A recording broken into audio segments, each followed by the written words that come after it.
ciudadanos españois que terminaron deportados nos campos nazis pola colaboración do dictador Francisco Franco co nazismo alemán e o fascismo italiano. Segundo algunhas fontes historiográficas, preto de 200 deles eran originarios de Galicia e morreron ali onde foron liberados, pero nunca puderon regresar porque a dictadura franquista, que lle retirara previamente a nacionalidade, lles negou o dereito a regresar ao seu país de orixe. Por todo isto, o Parlamento de Galicia fai súa declaración da Asamblea Xeral das Nacións Unidas na que rexeitou toda negación,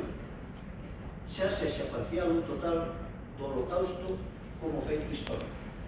E condenou sen reservas, condena que tamén este Parlamento fai súa todas as manifestacións de intolerancia religiosa, incitación, acoso ou violencia contra as persoas ou comunidades baseadas na orixe étnica ou nas creencias religiosas teñan lugar onde teñan lugar. Chama a Xunta a traballar arreo